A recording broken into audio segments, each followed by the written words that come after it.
Hi, this is Aidan Doyle, author of the Science Fiction Writer's Hierarchy of Doubt and a whole bunch of short stories. You're listening to Cast of Wonders, an Escape Artists podcast. This is Cast of Wonders, the young adult fiction podcast featuring stories of the fantastic. Welcome! Episode 234 for February 5th, 2017. Our story this week is Why I'm Asking for an Extension on My Paper by Jennifer Hykes, a Cast of Wonders original. Jennifer Hykes has previously had stories appear in Betwixt, Abyss and Apex, Podcastle, and Apex Magazine. She lives with her husband and two cats just outside of Pittsburgh, Philadelphia.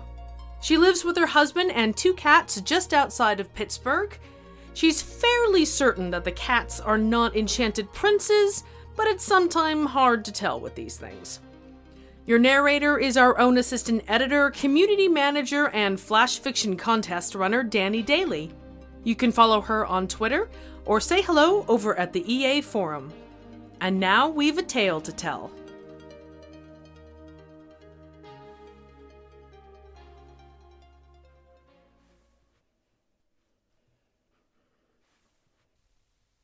Why I'm Asking for an Extension on My Paper by Jennifer Hykes. Hi, Professor Brandt? It's me, Lauren, from your morning lecture. I know this call is really last minute, and I know you don't normally grant extensions for anything short of the apocalypse, but would you be willing to make an exception? Friday's storm knocked out my power. My computer went offline literally as I sat down to type. And then the zombies surrounded the house, and between them and the genie and little girls crash landing on my roof, and my housemate's crazy cat making a general nuisance of himself, my weekend was pretty much shot. Wait, let me back up. So, yes, the zombie outbreak. I didn't even know it was happening till they tore right through my housemate's vegetable garden and knocked over her bean trellises. I could just hear them moaning, "Brains! Brains!" when the first one crashed through the screen door and onto the front porch. Luckily, it was just the one, so I grabbed the snow shovel and smacked it upside the head as hard as I could. FYI, if you ever have to fight a zombie, wear a raincoat or an apron or something. They don't warn you about that, but trust me, it's very messy. Anyway, after it stopped moving, I had to secure the front porch, but more zombies spotted me through the storm windows and started shuffling towards the house. So then I had to deadbolt all the doors and barricade the entire house. You know how that is. Not that Fuzz helped. He's my housemate's cat, and between the thunder and the zombies, he was in a frenzy. He kept bolting around the house and getting underfoot, and I almost dropped a chair on him. Twice.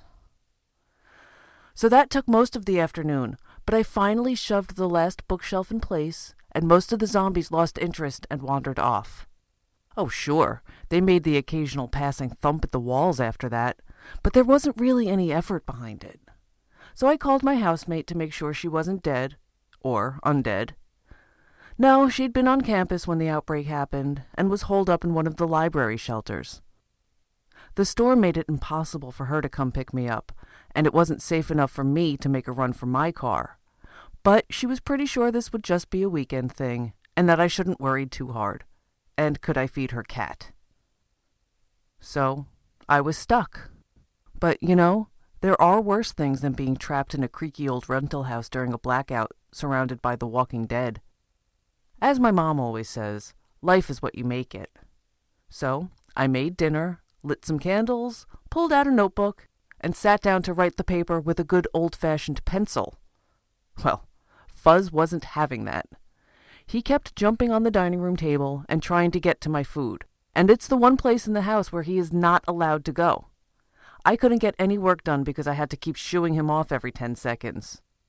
At least the genie fixed that problem, but... Wait, let me back up. My housemate collects antique knickknacks. They're kind of everywhere. I was double-checking the basement windows when I found this lamp that had been knocked off a shelf, probably by Fuzz.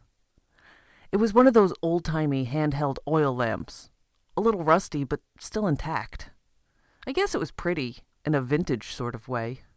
The kind of lamp my mom would hang in the garden with tea lights stuck inside, like it was a little fairy house. Not that any fairies would move in, since they don't exist. Everybody knows that. Anyway, the lamp.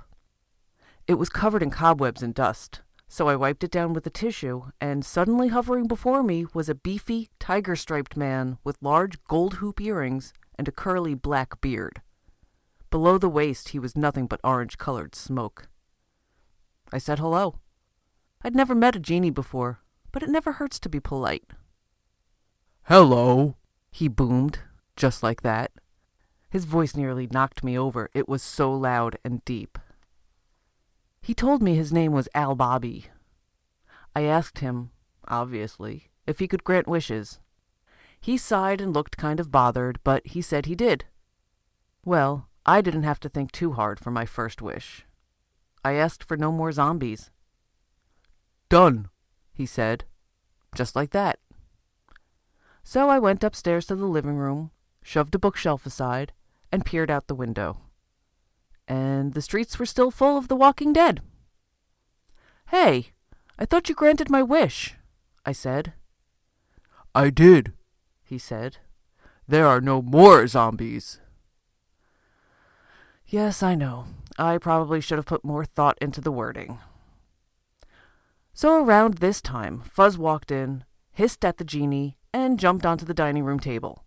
I shooed him off with a folded-up magazine, but he was in one of his annoyingly persistent moods and wouldn't take no for an answer. I grabbed the water bottle and spritzed him, and I said, "Geez, I wish you'd stay off the dining room table." You can see where this is going. "Done," said Al Bobby. 10 seconds later, when Fuzz made his next attempt, there was a snap like really loud static. And then he leapt, screeching, across the room, landing on the papasan in an angry ball of fur and claws. Well, Fuzz certainly never tried to touch the table again.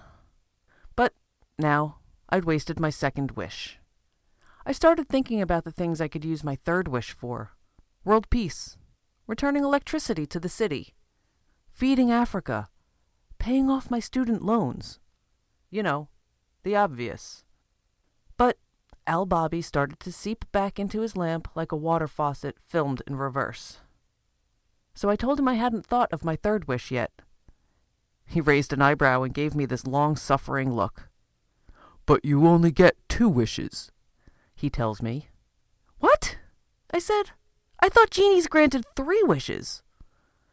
"I never said that," said Al Bobby, and he curled up into a tiny puff of smoke, and the lamp sucked him back in.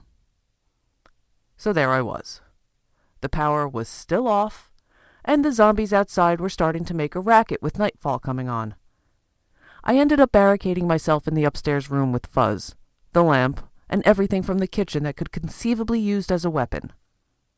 I did try to get some writing done on the paper with a heavy-duty camp light, but I fell asleep after 3 pages. It had been a long day. I woke up to a high-pitched scream, followed by a crash from the backyard, and the thud of something heavy hitting the roof. I was all, "What?" But there was dead silence. Then something tapped at my bedroom window. At first I thought that some especially smart and coordinated zombie had climbed up onto the roof of the front porch. I slipped quietly out of bed and fumbled in the dark for a weapon. But then a young voice started calling for help. Well, zombies are notorious for their one-word vocabularies. So I pulled back the dresser that was blocking the window and looked outside. Standing on the porch roof in bright morning sunlight was a little girl who couldn't have been more than 9 years old, rapping the pane with her fingers. At least 6 zombies were pounding on the porch beneath her, trying to make a grab at her ankles. Her cheeks still held the rosy blush of life that all the safety videos tell you to look for, so I opened the window and pulled her inside. One of the zombies had gotten halfway onto the roof and latched onto her ankle with a rotting gray hand. The girl screamed. I grabbed the heaviest thing at hand, a thick hardcover book, lunged halfway out the window, and slammed it down on its grabby, undead fingers.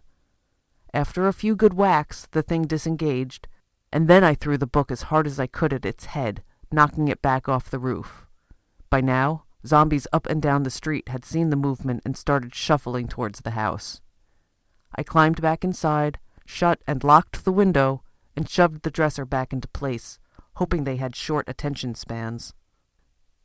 Anyway, that is how I lost my copy of Politics of Medieval Europe, which, up until last night, had been one of my primary research sources. Most of my notes were written on sticky notes and pieces of loose leaf tucked in its pages. But I'm sure you agree that the girl's safety was more important. Besides, the notebook with my partial first draft was still tucked safely away in my canvas book bag. Yes, the girl was still alive, thank goodness. She told me her name was Jenny Wren. She was dressed in the clothes of a pulp-era pilot, with a petite bomber jacket, leather flight cap, and goggles. Honey-colored curls stuck out from beneath her cap. I asked her how she'd gotten onto my roof. She pushed her goggles up on her forehead. "I crashed," she said.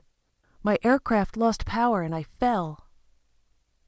She looked pretty unfazed for a girl who'd literally hit the roof.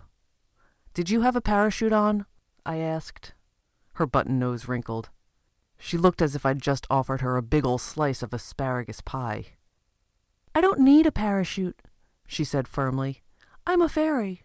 We don't use parachutes." Well, of course she wasn't a fairy. Fairies were disproved in Weisenheimer's famous studies back in the 1950s. Everybody knows that. She was just a 9-year-old girl who'd been on a plane, and someone had put a parachute on her and thrown her out when it started to crash. And she'd landed on the roof and discarded the parachute and repressed her traumatic memories with a pleasant little story about being a fairy. I'd taken a psychology course once. But traumatized kid or not, she had just landed on my roof in the middle of a zombie outbreak. I had to take care of her. I took her downstairs to get her something to eat or drink. I didn't have much, but I did have a gas stove and a full fridge, which was probably, hopefully, still cool on the inside. "Milk would be nice," she said, perking up.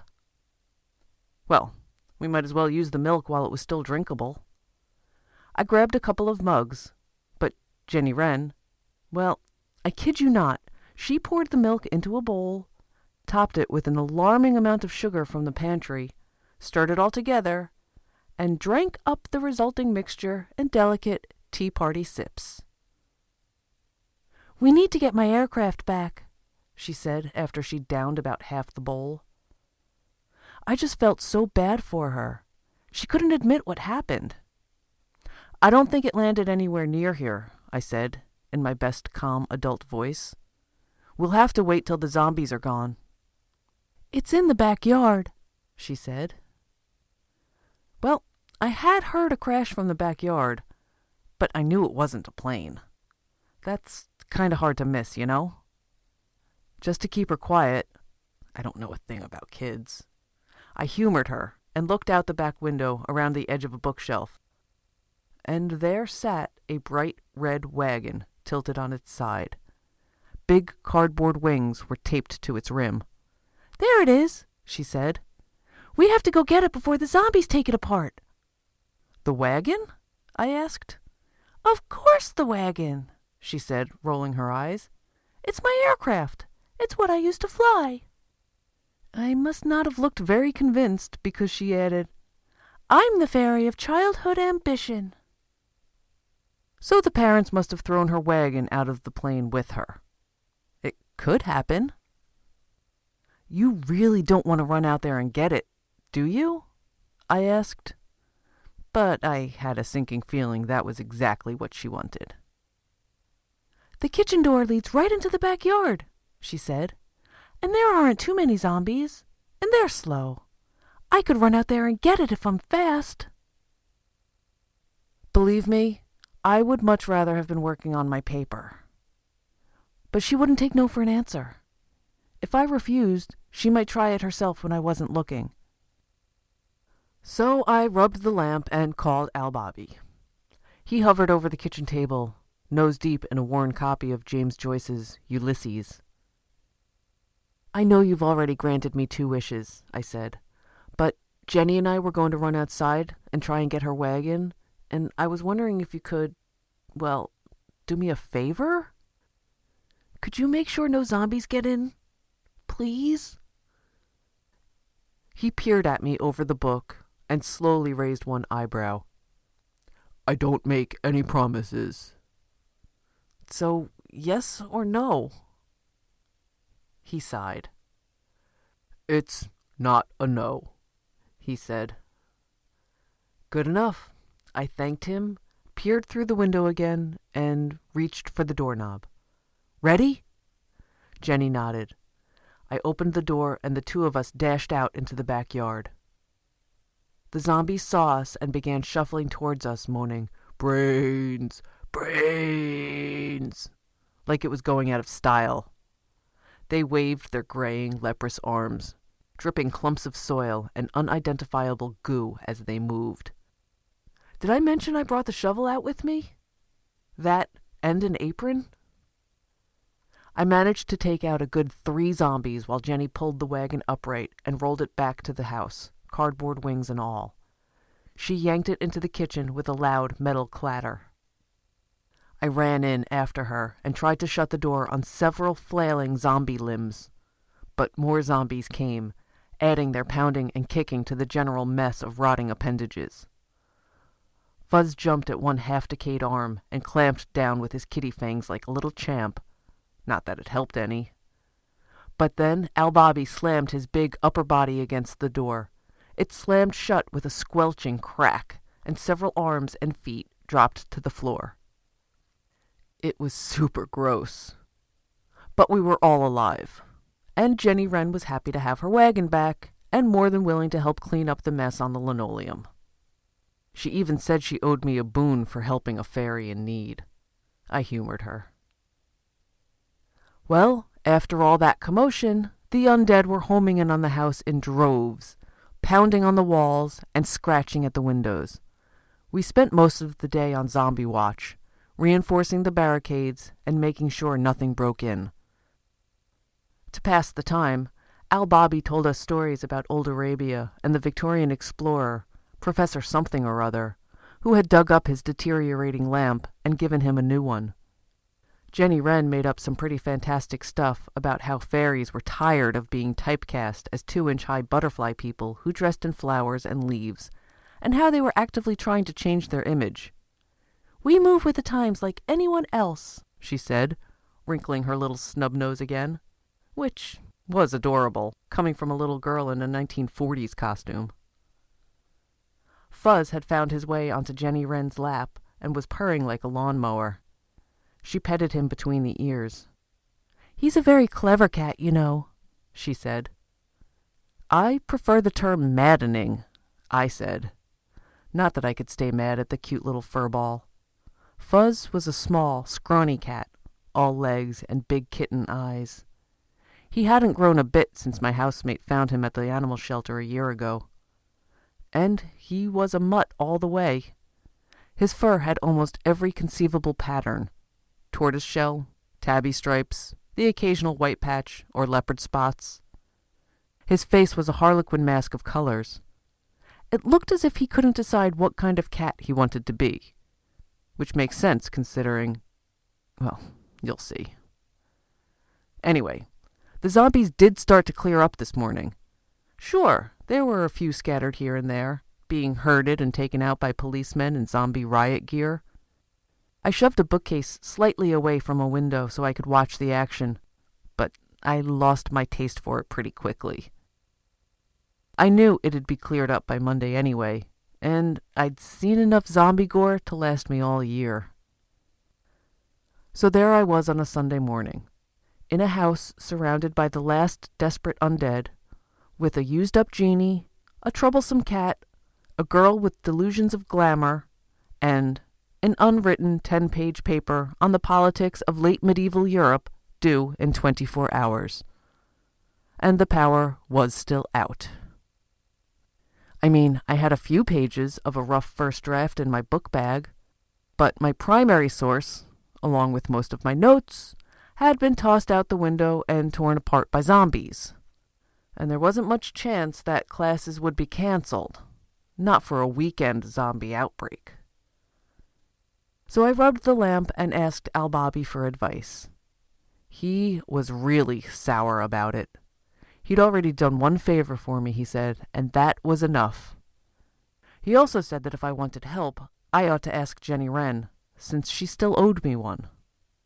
Well, I didn't expect that Jenny Wren could help much, but she was standing right there and watching, so I asked her if she had any suggestions. "You should call your professor and ask for an extension," she said. So I told her I couldn't contact you without power. All your contact info was on the computer, and my phone was long dead. She thought about it. "If you need help with the paper itself," she said, "I recommend kissing the cat." I know, right? But that's what she told me. I didn't know what to say, so I just stared at her. "Kiss the cat," she repeated, shrugging. "It might help with your paper." This may sound strange, but at that point, I figured, why not? And I didn't want to hurt her feelings. So I picked up Fuzz and gave him a quick peck on his harlequin forehead. And suddenly, in my arms was not a cat, but a startled young man in a gold-threaded tunic and leggings. I was stunned. We stood there looking at each other for half a minute, and that was when the zombies came crashing through the front door. This was entirely my fault. I'd exposed one of the windows to watch the cleanup crew, and a few of the zombies, harried by policemen and spotting movement inside the house, decided to go for one last shot at vulnerable brains. Jenny screamed and ran for the computer room.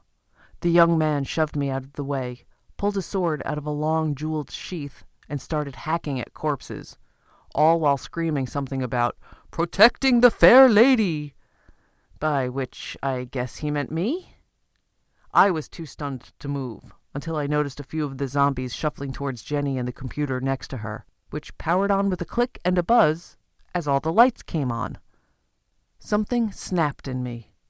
I grabbed a folding chair and dove into them, smashing the chair into any head or rib cage or limb that I saw, keeping their clammy, grasping fingers far away from the computer and the little girl. I didn't even have an apron, but I didn't care. But the zombies were tougher than I thought, and they had numbers. One of them yanked the chair from my hands, and another grabbed my arm and squeezed it so tight I thought it would break.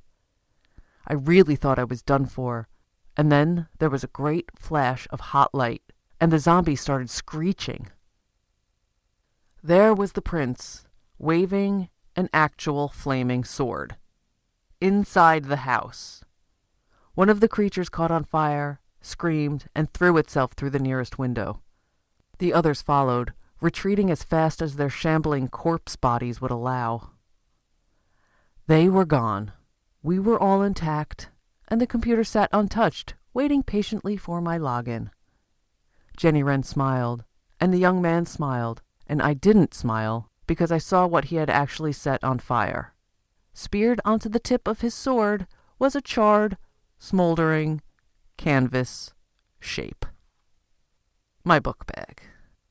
The prince, looking way too pleased with himself, started on this spiel about how I'd broken some curse and how he was indebted to me or something.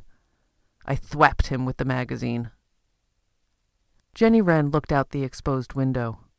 "Well, looks like the street's clear," she said, all cheer, as if my last hopes for getting this paper done on time hadn't just gone up in literal smoke. "Thanks so much for letting me stay here." She pulled off her flight cap, ran a petite hand through her honey-colored curls, then slid the cap back on. It did look like her ears came to tiny points, but I was really upset with the prince at the time and was probably imagining things. Jenny Wren offered Al-Bobby a place in her wagon for as long as he liked, so he could get out and see the world after being cooped up in that lamp for so long. He perked right up and said sure, he'd love to.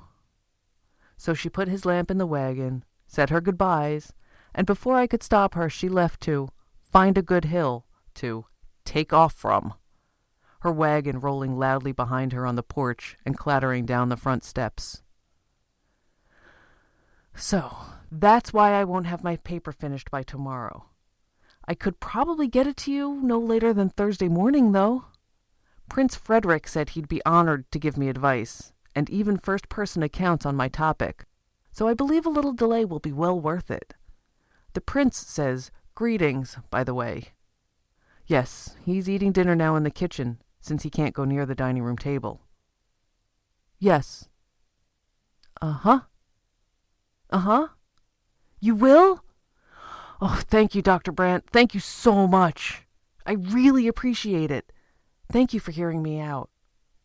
Oh, hey, Dr. Brandt? I just got a text from my housemate. I need to go. Now that the weather and the zombies have cleared, she'll be right over on her broomstick. And I'm going to have to explain to her why she'll need a new cat. Anyway, I hope you had a nice weekend. Thanks again. Goodbye.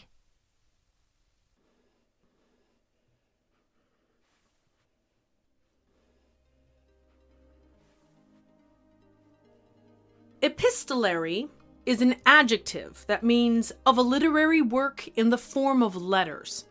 It's a format we've talked about before at the show, and one of my personal favorites, especially the more modern variants like exchanges of text messages or sequential social media posts. You want a great example? Look up the Joseph Scrimshaw routine that tells Star Wars in tweets. This story isn't framed as an exchange of letters, it's a phone call, an exchange of conversation. It's very nearly a story about storytelling, though, since the silent partner in this call, Dr. Brandt, doesn't seem to be doing much of the talking. I wonder, does he believe Lauren really went through all of that? Or did he give her an extension to turn in her paper because she wove such a fascinating excuse?